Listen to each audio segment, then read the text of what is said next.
Okay, now let's talk about tricks on multiplying two-digit numbers. So, for example, we have 11 times 28.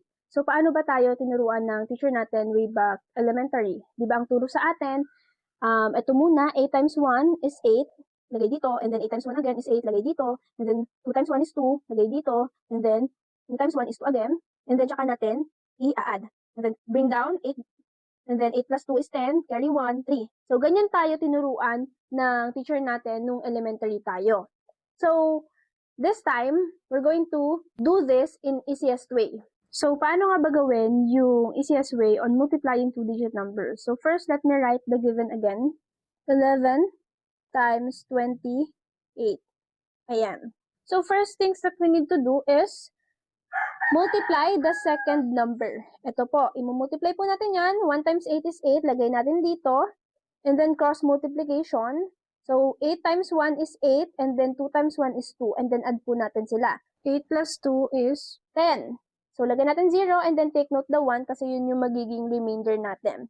And then, multiply natin yung first number.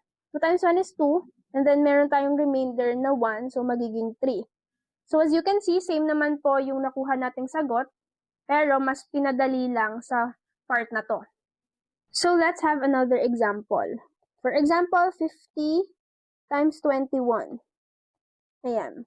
So, first things that we need to do is to multiply the second number. So, multiply po natin to. 0 times 1 is 0. So, lagay natin doon. And then, cross multiplication. So, 5 times 1 is 5. And then 2 times 0 is 0. So, add lang natin. 5 plus 0 is 5.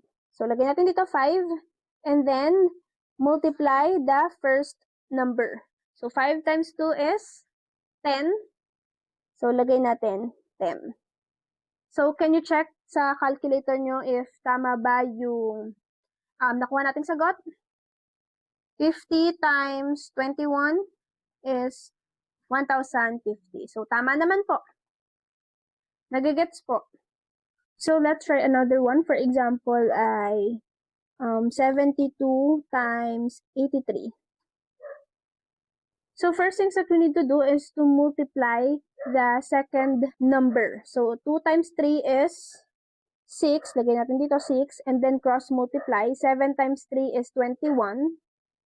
And then 8 times 2 is 16. So, 21 plus 16 is 37. So, lagay natin dito 7.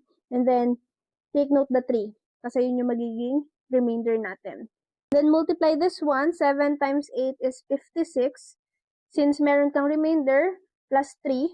So, 56 plus 3 is 59. So, lagay natin dito 59. So, can you check again sa calculator nyo if tama yung nakuha nating sagot? 72 times 83. Ang sagot ay 5,976. So, tama po. Nagigets po. Okay, so that's how we do the easiest way on multiplying two-digit numbers.